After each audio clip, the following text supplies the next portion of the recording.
Welcome to Get Smart Quick, and my name is G-Man, and I just want to say this very quickly. I don't know what causes most people to notice that feeling of connectedness to each other. And one of my friends was telling me that she felt that connection. It's like a cord of light that connects us. And this cord grows warm with that connection. It's like you feel this click, and you can see yourself years from now still feeling that connection. And then remember back today as the start of it, and you can feel that right here.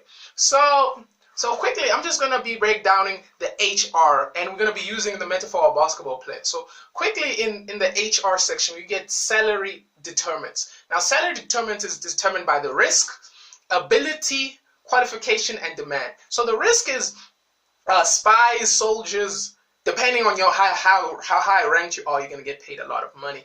Ability is also the ability of, can you do things that other people can't do?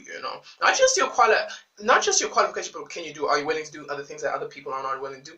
Qualifications, that's kind of busy. What knowledge do you have that makes you different from other people? And demand is, how much do other people want you? Because we want other stuff that other people want. So now the first thing is piecemeal. Piecemeal, that you get paid for the efforts that you make, and you don't get paid if you make defects. So for example, a lot of basketball players will be told, you're going to get this amount of money if you make these amount of free throws, these amount of 3-pointers, that type of thing. The next thing we want to look is time. Time is that you get paid good. You get paid for the hours that you work. But the sucky thing about time is that if you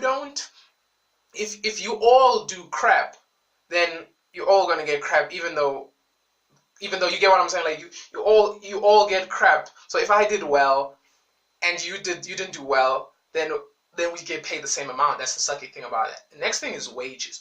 Wages are paid, weekly, bi-weekly, and they can be taxed. So a lot of basketball players are paid weekly every week for the amount of time that they play and the amount of time that they score, and they don't score, but if they assist and rebound.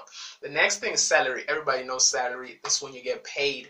You get paid every month. So every month you get paid. Well, your parents don't even know clue about this. You just ask your parents. Next thing we gotta do is personal tax. Personal tax, you get two types of personal tax. You get standard income tax, and then you get pay as you earn type of tax. We go deep into that I got some videos on that. Go research on that. But it's just your standard tax is how much is a fixed amount, and then the pay as you earn is the higher you get, that type of thing. But I have videos on that.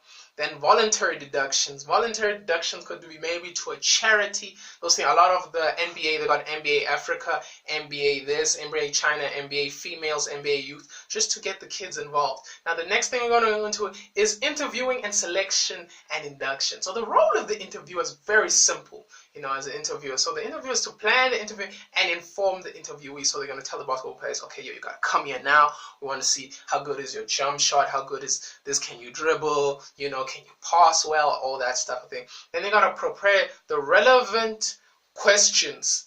They got to prepare the work for relevant questions. So, okay, if these two guys are here, what you going to do? Are you going to pass? Are you going to be selfish? Are you going to shoot? They're going to test that type of thing.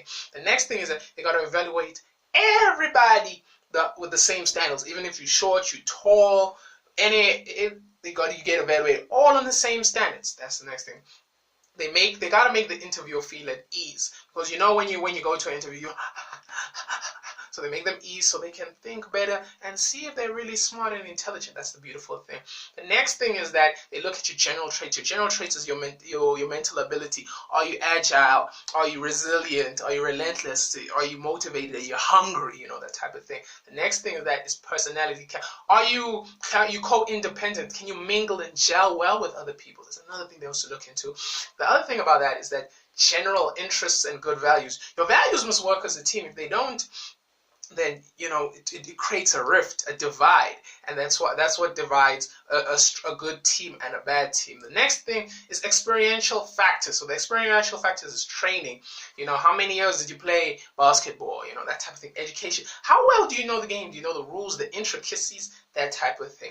Experience and training are similar, but they're different in the sense that training is something that you've been instilled and taught, and then you acted upon the training to get experience experience and knowledge and wisdom on how to act on different situations. Then you get the core job elements. The core job elements is the stated knowledge. So the stated knowledge, we want someone who's going to be a leader. Who's going to be a leader, and this is what a leader. Blah blah blah blah blah blah blah. That's what you do, and you do that, and you get that. Motivated. How motivated are you to do this type of work? That's another next thing that we must take into consideration. How motivated are you to do this work? Next thing is skills. Do you have the skill sets to do this? Can you pass, defend, block, and rebound? So that's why we're gonna continue. Stay tuned for more. Thank you very much.